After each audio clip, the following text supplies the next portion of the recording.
Five.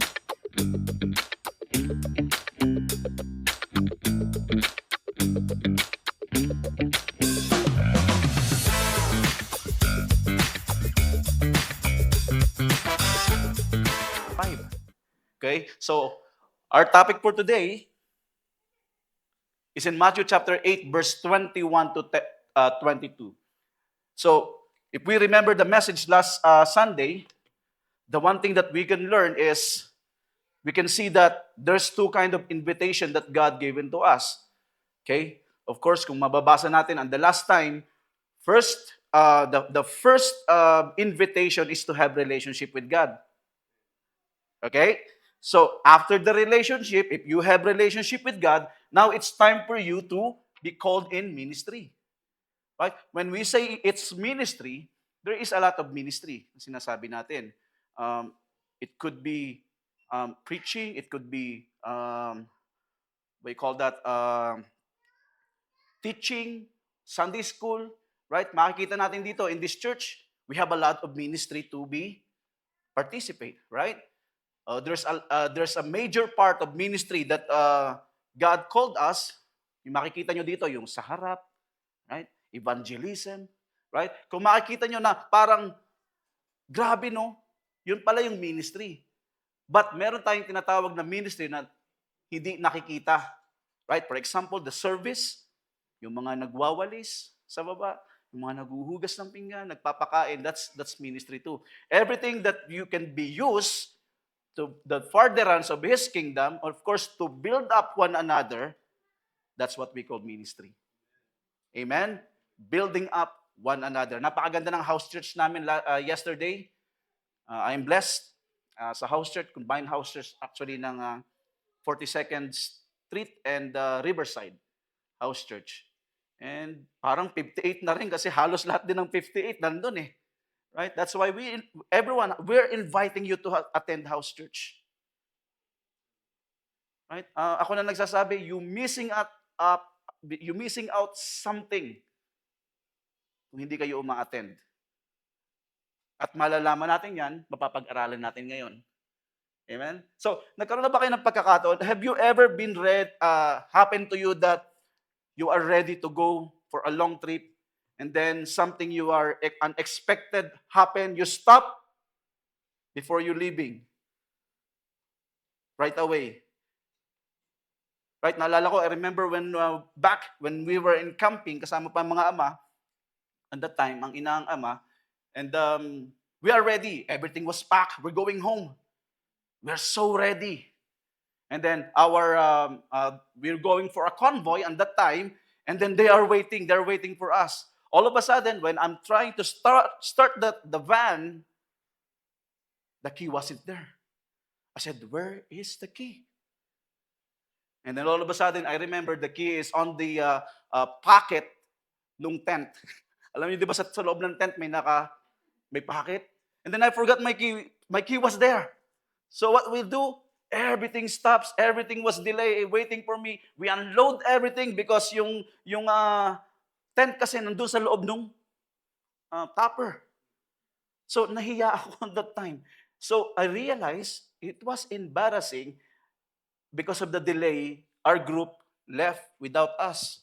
Iniwan na kami. You see, something like this helps us to understand our topic for today.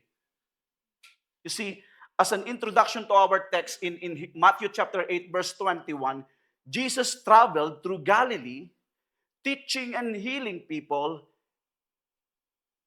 Nagpapagaling siya, nagmimiracle siya. Crowds were following him at that time. So you can see the busyness of Jesus Christ at that time. So it's like, go, go, go, let's go. Right? So, crowds were following him. It was exciting time for Jesus, but it is challenging for the followers. And listen to this. One disciple wanted to follow Jesus fully, but was caught between his loyalty to the family's to his family and to the tradition he followed, and of course his desire to follow Jesus' call. You see, brothers and sisters, he struggled in something many of us can relate.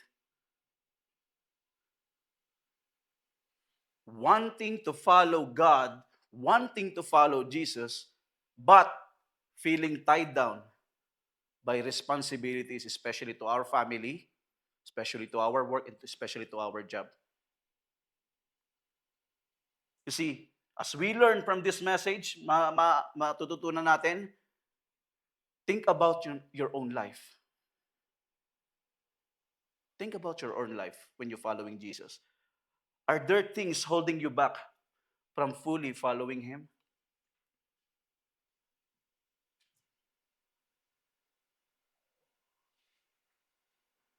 And I will give you 3 points for this. Let us pray.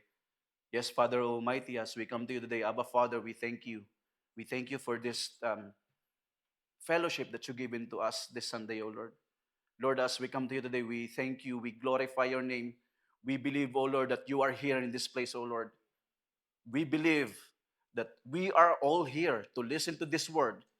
This word, may this word, O Lord, cut our heart so that we repent and go back to you, O Lord. Lord, as we come to you today, humble me. Speak to your people, O Lord. May your wisdom, Panginoon, ang magsalita sa harap na to at hindi po ako, Panginoon. I-humble mo ako, Panginoon. Ako po ay nagdi-deliver lang ng message mo at itong message na to that we believe, galing ito sa inyo, Panginoon. We believe that this word become transformation to those who listen here right now, O Lord. In the name of your Son, Jesus Christ, protect every corner of this room, O Lord. No evil can work in this place. Protect us. Send an angel, O Lord. And everything that will block us to believe in this message, O Lord, in the name of your Son, Jesus Christ, remove it. In Jesus' name we pray. Amen. Amen. So, our first point is, obedience delayed is obedience denied. Okay? So in Matthew 8:21, sabi dito, another disciple, listen to this, said to him, Lord, first let me go and bury my father. You see, when you look deeper at this verse,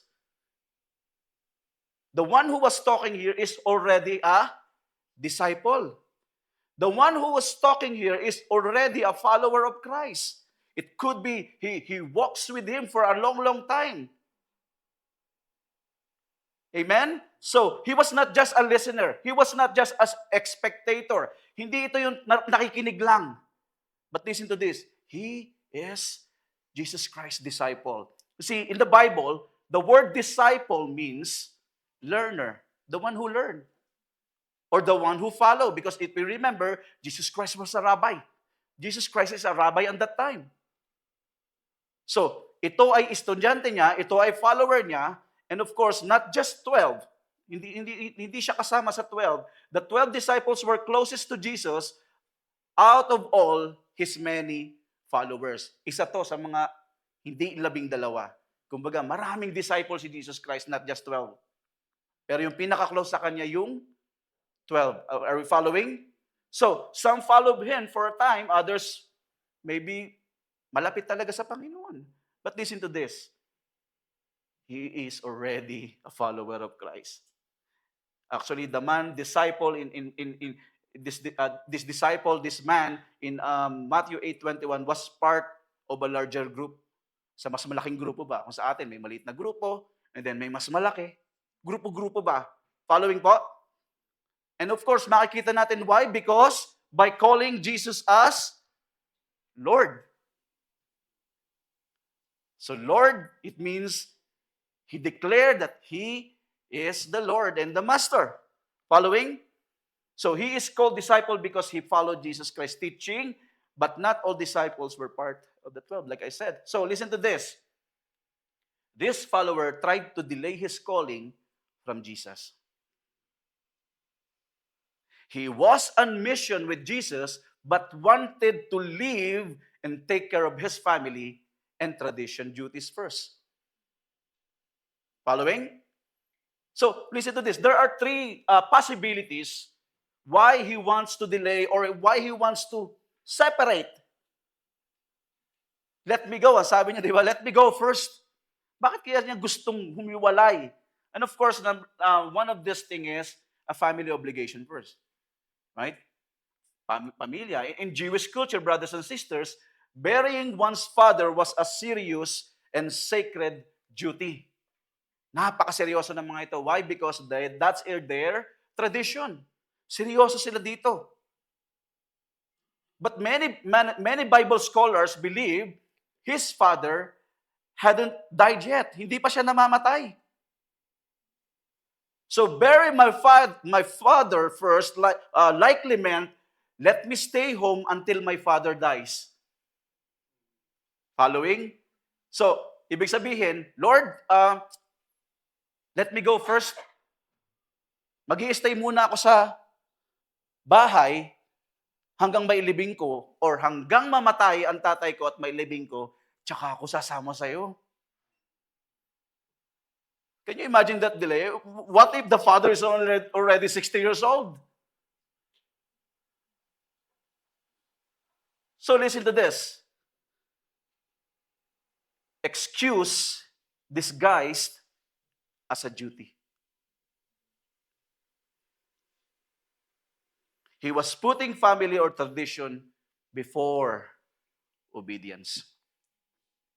See, brothers and sisters, when even good things become excuses to delay God's call, they become your idol.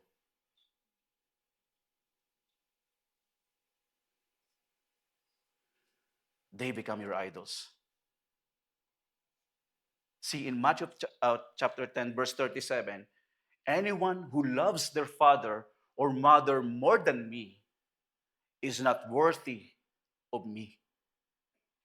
Anyone who loves their son or daughter more than me is not worthy of me. What is Jesus saying about this? Jesus is not saying neglect your family. Jesus is not saying that don't love your family. He was emphasizing, I must come first even before the people you love most. Ako muna ang una mong mahalin. And of course, one possibility na masasabi natin dito is yung fear of letting go of comfortable and of course, security. Right? Following Jesus means giving up earthly comfort. Diba? Minsan, pumunta tayo ng house church, may isipan nyo, makapunta kaya ng West Edmonton. Ito, nangyayari sa amin. Tapos maalala namin may house church. So, anong unahin namin? Family first o house church? Marami pa naman panahon. Pwede namang Wednesday. Gawin muna natin yung house church. Right? Kasi yun yung comfort, yung earthly comfort, but brothers and sisters, listen to this. Following Jesus means giving up earthly comfort and security and to trust and live for Him. See, he might have a struggle between staying in the comfort home and following Jesus' call. So reading between the lines, brothers and sisters, he wasn't ready to give up the comfort and pleasure his home provided. Amen? So, you know what? Sometimes, Lord, it is so cold. I don't want to go to fellowship. Dito na ako sa bahay. Comfy. Warmer. Diba? Lord, may OT. You know my needs. You will understand. This month, Judith will follow me. Will visit me. You know Judith? Bayaran, Judith. I need OT. Judith will come this month. Right? Lord, baka walang pagkain sa house church. Mas may pagkain dito sa bahay. Mas masarap ang pagkain ko sa house. You see, we want control over everything because if we control things, we want our comfort first. Kasi kung tayo nagkokontrol ng buhay natin, gusto muna nating unahin yung kung saan tayo komportable.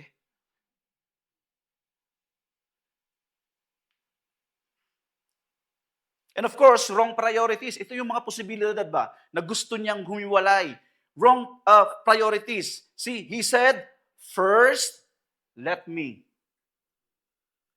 See, first, let me, that phrase is that a real issue, brothers and sisters. Why? Issue yan sa Panginoon.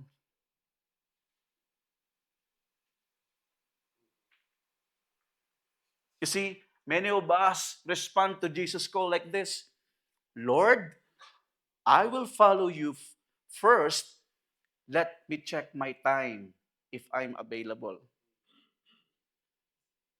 Lord, I will follow you first. Let me do good on my career. Let me be successful first, Lord.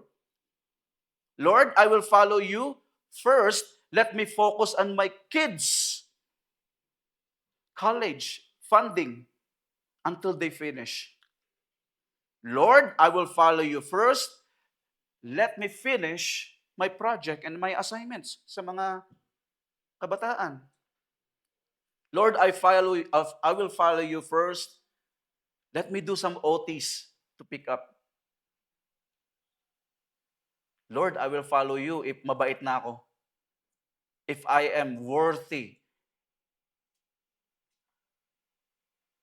You see, what is your first let me before you follow Jesus? Again, what is your first let me before you follow Him?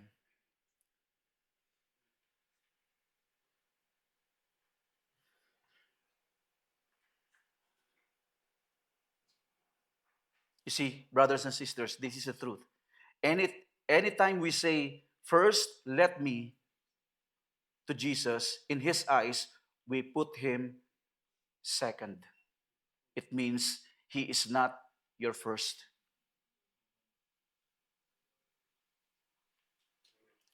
You see, when life gets busy and priorities clash, the first thing we tend to give up is our time and our service for God and His church. Ano nyo?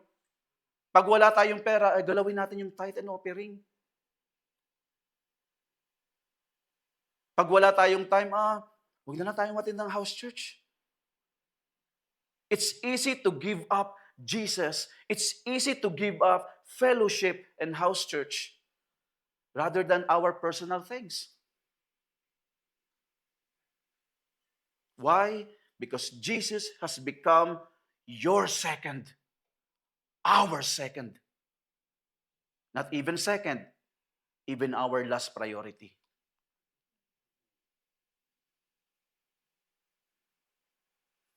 This is the truth.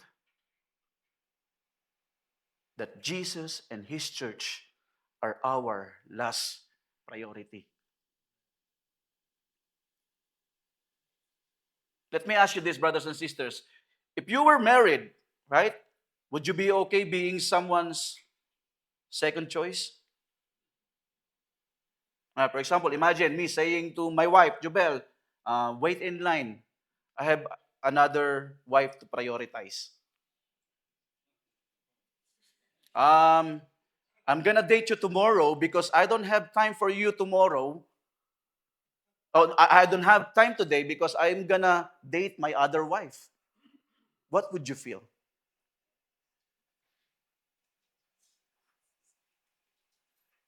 Is that love? You see, that's not love, brothers and sisters. That is betrayal. That's why Jesus says, you adulterous generation. Jesus said in Matthew chapter 6, verse 24, you cannot serve two masters. It's either Jesus, brothers and sisters, is your Lord or He is not your Lord at all. There's no in between, brothers and sisters.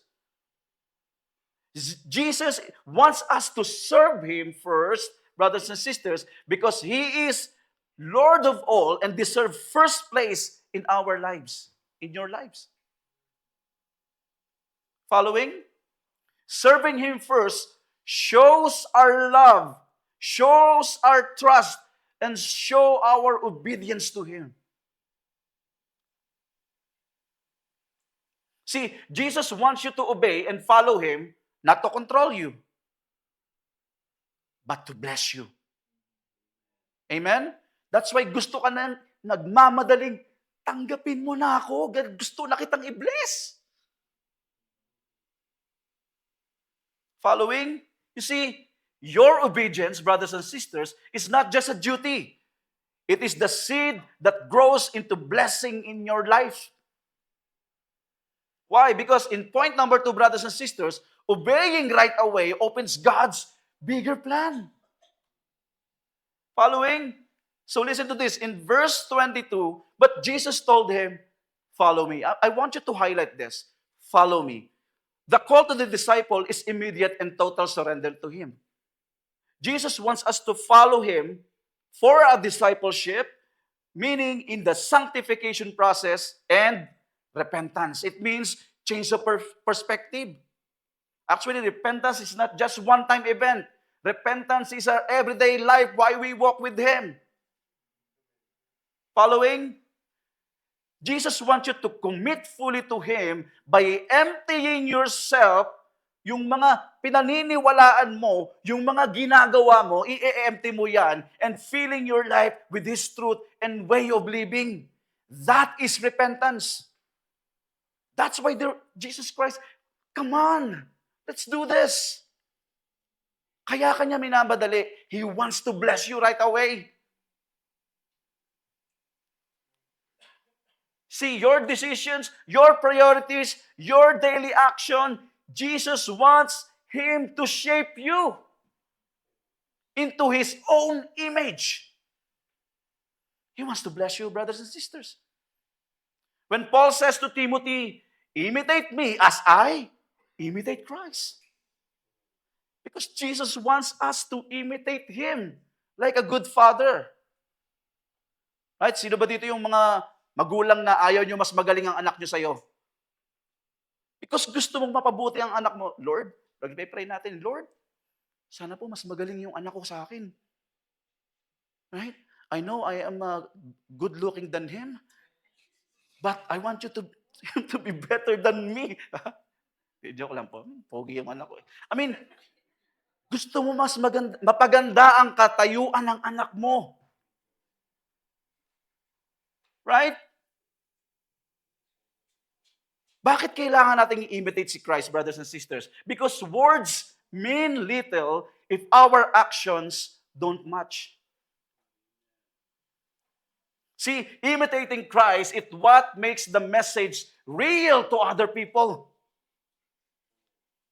See, in preaching the good news to the world, brothers and sisters, we cannot walk outside using our mouth. Just your mouth. We need to walk the talk. See, when Christians preach the good news but don't live it out, others find it hard to believe.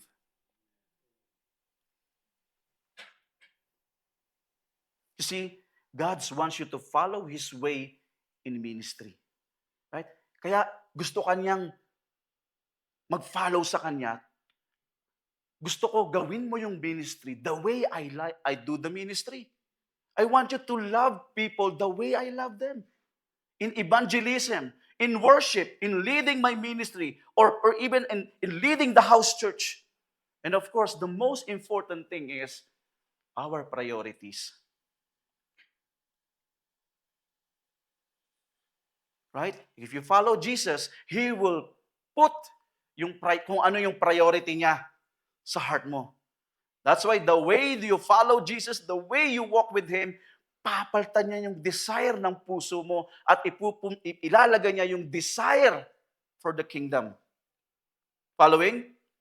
So, when we follow Jesus means we do everything in Jesus' way, in Jesus' terms, and in Jesus' timing. Because His way are better than our ways. His timing is perfect. See, brothers and sisters, our job is to follow Him. And God can do the rest.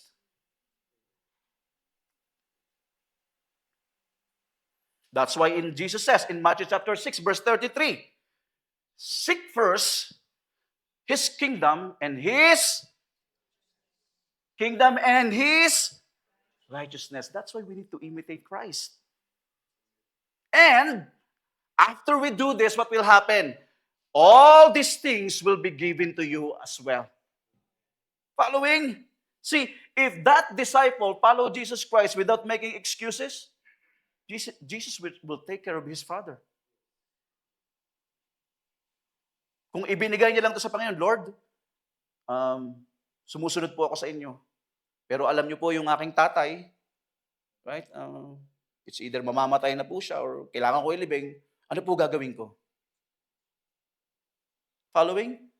See, brothers and sisters, God wants us to follow Him first and seek His righteousness, imitate Him, and trust God that He will handle all our concerns. When we say all our concerns, it means what? It means all. Lahat.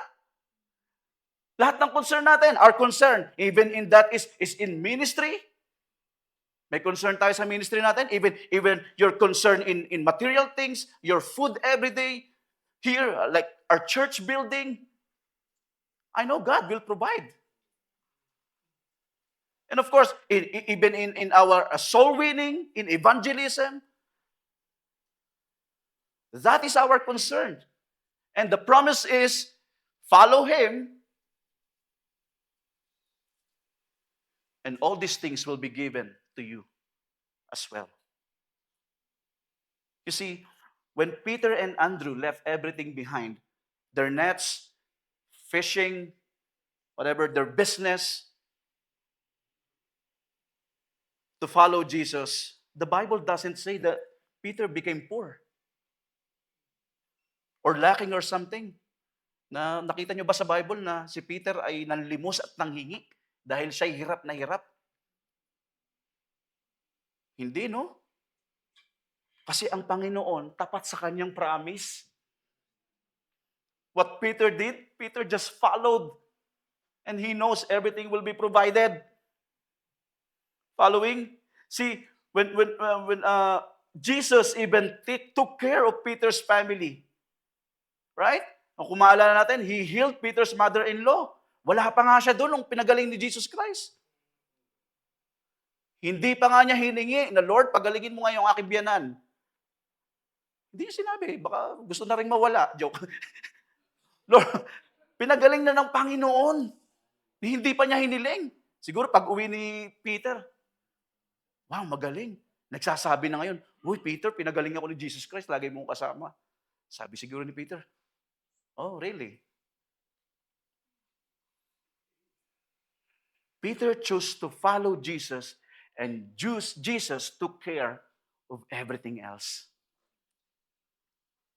See, when you follow Jesus, He blesses you with His fullness, peace, purpose, and of course, eternal life. Kapag sumunod ka sa Kanya. See, in John 10:10, brothers and sisters, the thief comes only to steal and kill and destroy. Listen to this. I have come that they may have life and have it to the full. Amen. How about love? Praise the Lord. Lahat ng sumusunod sa Panginoon, the truly one who follows Jesus seriously, bibigyan kanya ng fullness of life.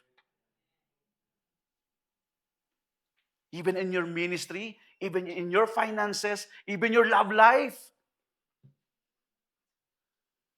And that's the promise. Amen? See, if your life right now and your ministry feel burden of doing it, and you feel like it is joyless, something like everything not going right,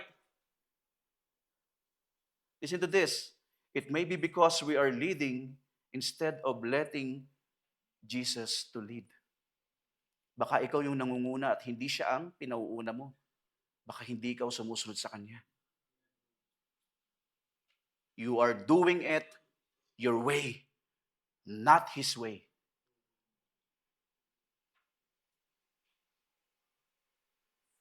Next is, and let the dead bury their own dead. in Matthew chapter 8, verse 22. See, brothers and sisters, isn't like disrespecting the dead. Right? Parang grabe naman, napaka-harsh naman. Right? So this is about this, not disrespecting death. It's about showing spiritual truth. Kami, following? So, the disciples' father, brothers and sisters, wasn't dead yet. Sabi nga natin kanina. And Jesus knew what was really in disciples' heart. He was trying to delay following him. Excuses niya lang to. You see, in Jewish culture, brothers and sisters, burying your father is very important. One of the most sacred duties for them. But Jesus was teaching to that disciple, you, my disciple, must put kingdom first, even above important traditions. When Jesus said, let the dead bury their dead, he meant, reading between the line, brothers and sisters, let is the spiritually dead, those who don't follow Jesus, handle those things. That tradition. Pabayaan mo na silang ganyan.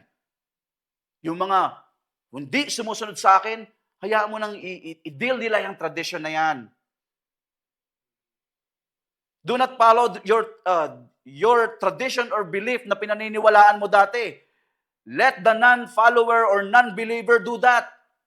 You, who are being called, should focus on spiritual life and follow me now. Hindi ka na ganyan. That is the context of this message. Jesus is saying, don't delay. Following me in spiritual transformation and spiritual purpose is urgent and more important than anything else in this world. Even your tradition. I am more important than your tradition.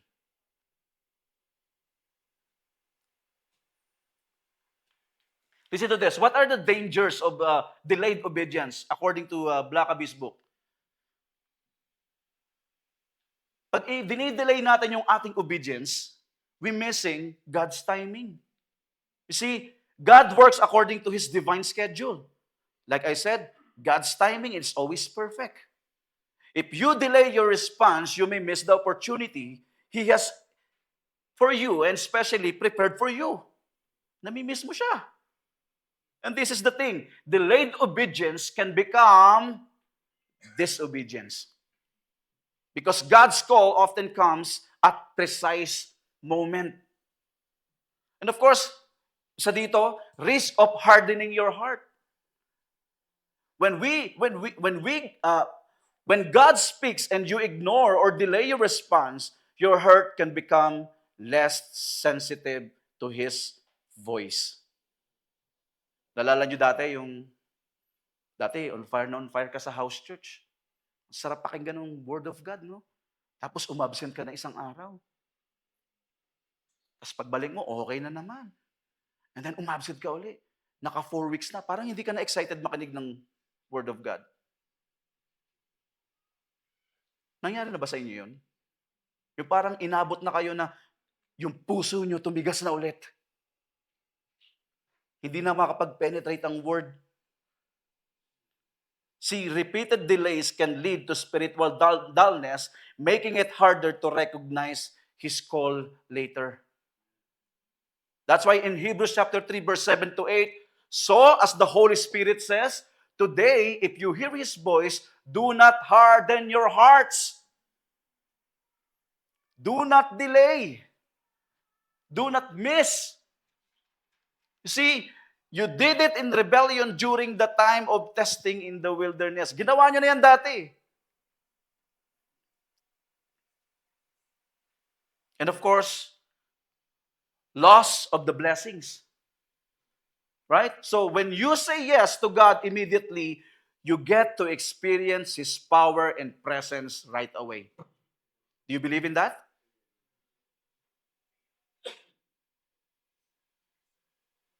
Delaying could mean missing out on the full blessing He had planned for you. And of course, ito yung pinaka-popular dito, yung hina-harm natin yung iba. Harming others when we delay. Why? Because God wants your family, God wants your friends, God wants your co-workers to love and serve them the way Jesus loves and the way Jesus serves them. Diba? When we imitate Jesus' truth sanctification, people will notice. People around you will enjoy. People will around you. People will be blessed. You will become the light of this world. Sinasabi dito in Matthew chapter 5:14. Yung parang kapag padating ka pa lang sa work, ang saya-saya na nung mga taong makasalubong ka. Kasi nabibless yung mga tao pag nandun ka. And not because of you, not because of your light, but this is because the light of Jesus Christ in you. Following? See, if you delay, others may suffer or miss out God's touch through your obedience because you cause delay in fulfilling purpose. Diba? Kasi gusto ng Panginoon, mahalin mo ang asawa mo the way He loved them.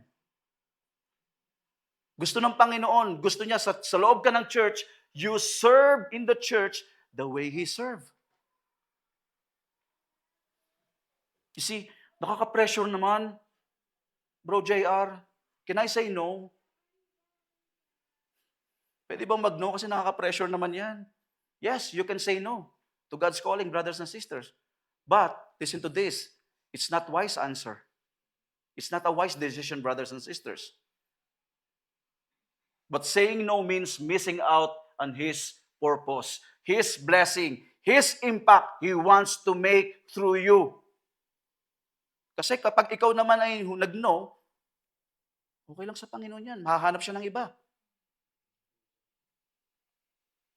See, like Jonah, we can run. But God's plans are bigger than our fears and excuses.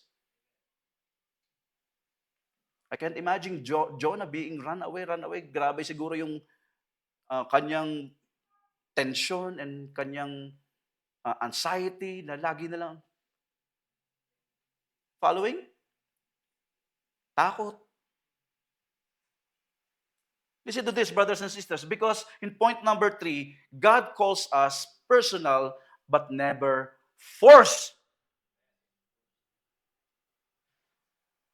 Why? Because God doesn't want robots na follower niya. Like, okay, Lord, yes, Lord. I don't think God wants that. He wants you who has free will to choose. He wants your heart. You see, obedience without love is just acting, not truly following Jesus. When you obey willingly, brothers and sisters, not by force, it reflects true love for Him. Following? See, our obedience must be motivated by love for Jesus. Because He did on the cross. Ginawa niya tong pag-save sa atin. Pinako siya dyan sa cross. Ginawa niya yan because He loves us. That's why He wants us to obey motivated by love. Because the motivation na ginawa niya tong mamatay sa cross para sa atin is because of love. That's why we need to reply, obey in love. See, John 15:13, greater love has no one than this, to lay down one's life for one's friends. You see, brothers and sisters, true obedience flows from a willing heart, not from force or pressure. You see, what is the difference between Isaiah and the rich young ruler? See, when Isaiah said, Lord, send me, he chose to give himself to God freely because he had close relationship with Him.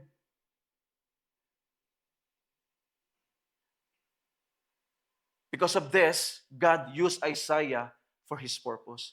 He willingly say, Lord, send me. What is the difference between the rich young ruler, the rich young man, the rich young ruler? Actually, Jesus invited him. And what he says? He says no. And he walked away because he cared more about his money, his status. See, even though that money, even though God can use him to his kingdom, mapera eh. He walked away. But listen to this. Jesus let him go. He was sad. Although he was sad, he let him go. You see, brothers and sisters, God wants us to love and obey him by choice because true love and obedience only mean something when they are given freely, not by force. See, Jesus, actually, brothers and sisters, is the perfect example of true obedience worth following. See, Jesus obeyed the Father not by force. Pwede naman siya maghindi eh. But out of perfect love and willing submission, ibinigay niya to sa Ama. Throughout his life, Jesus chose to do the Father's will because he loved him deeply. That is in John chapter 14, verse 31, kung nag-ano kayo ng note. And of course, in the Garden of Gethsemane, brothers and sisters, even facing a great suffering, Jesus prayed, not my will, but yours be done. In Luke chapter 22, verse 42, showing his willingness, willing surrender, not by force, but of course, obedience, motivated by love. Jesus' obedience was an act of love and trust, perfectly aligned with the Father's plan.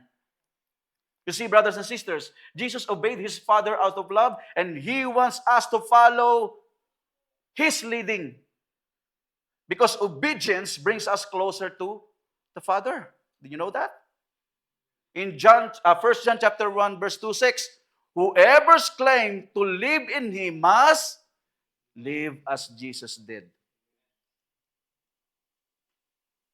See, I've seen many Christians grow shallow in their faith because of they were pressured into obedience. Nakakalungkot. Meron pa, tatanungin mo, how did you receive Jesus? They'll say, well, my dad forced me. My friends forced me. Actually, marami akong nakilala na believer na a lot of them recommit in baptism. Bakit? Kasi hindi nila naintindihan nung binabtize sila. Kasi nung nasa youth camp sila, sabi, tinabihan, paano pag namatay ka na bukas? Saan ka pupunta? Siyempre, isa takot na takot. Baptize ngayon. Hindi nila naintindihan. Walang pagmamahal. Walang pagsuko. Lahat ng ito ay takot. And that is a shallow belief. Shallow Christian, a shallow relationship.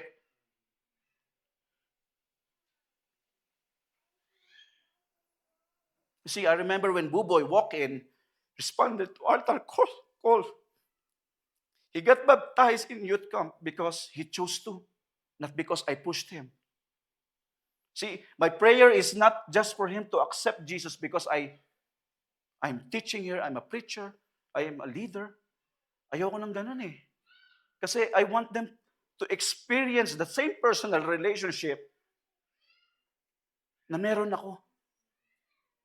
You see, brothers and sisters, now when I speak to Buboy about his word, he knows that the word, the authority come from Jesus alone, not me. Naiintindihan niya. It's from God. I mean, he still struggled. We all struggle following him, brothers and sisters. But I believe in my heart, he understands God's grace. That's why, if I'll ask him to do the kingdom work, ginagawa niya ng walang pagpilit. When I tell him, okay, tomorrow, house church. Alam niya na yan. Mas maaga pa nga yung maligo pag house church kaysa sa pagpasok. Actually, he follows more when it comes to kingdom's work Rather than pag-empty ng dishwasher, kasi may resistance sa empty ng dishwasher eh. Pero pag sinabi mo dyan, fellowship tomorrow, gising yan. Because he knows who has the authority speaking to him. See, brothers and sisters, when we push people, they may say yes outwardly, but remain distant inwardly.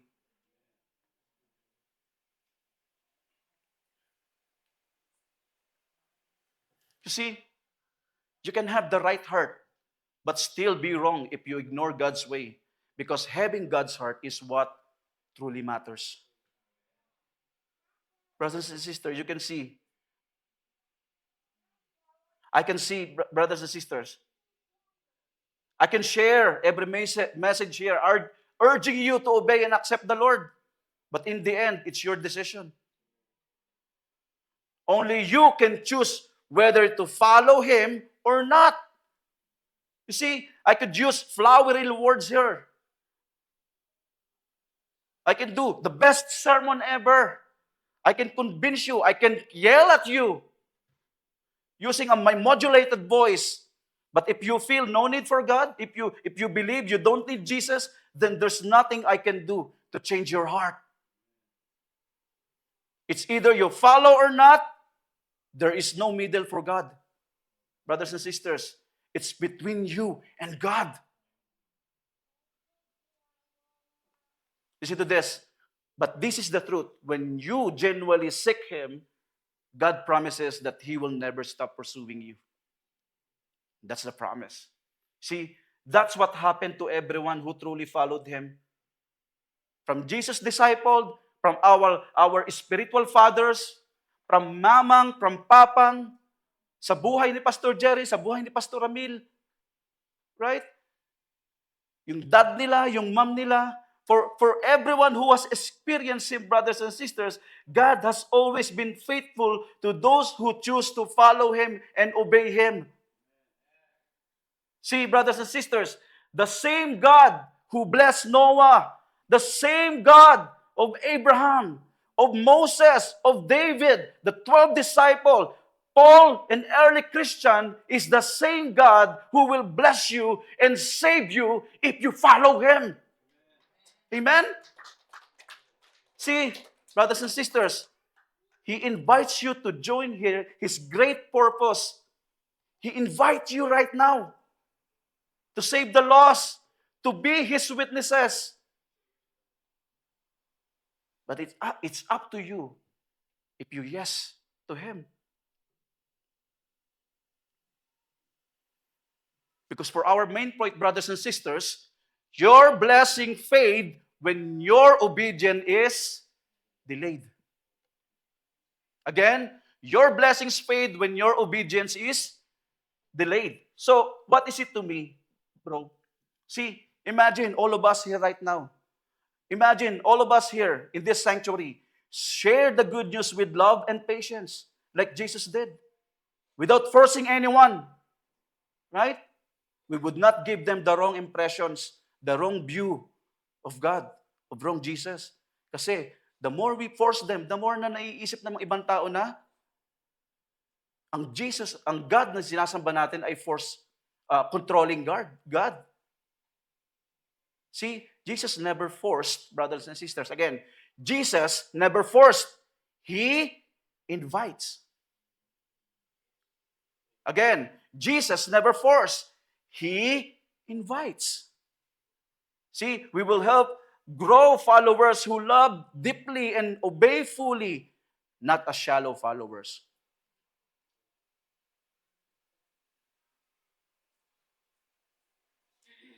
See, leaders of the church, listen to this. Let's focus on following Jesus, not just on our roles, not just on our giftings, not just on the result, not just the number of converts. Let's Jesus carry the load and lead the way. And us, we follow. This makes our ministry, brothers and sisters, lighter, not burden. Amen? Because we believe God can change someone's life who truly seek Him. A burdened leader is A burdened leader in doing his ministry can feed Jesus' flock. Brothers and sisters, can feed Jesus' flock well. Because if you are burdened and you disciple someone, you are just passing a burdened leader. Di ba? Parang kung ikaw ang nagdi-disciple ng 4 at ikaw ay reklamador na laging sinasabi mo na, grabe, pupunta na naman ako ng house church. Grabe, gagawa na naman ako ng message.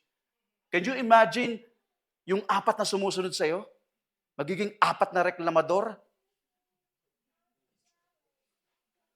Reklamador ka ba? Amen. See? Listen to this. Followers of Christ, church, listen to this. Be intentional. Be intentional, serious in joining discipleship making like Jesus did to His disciples through house churches and leadership training where we can pray, when we can learn, and to live out His Word together.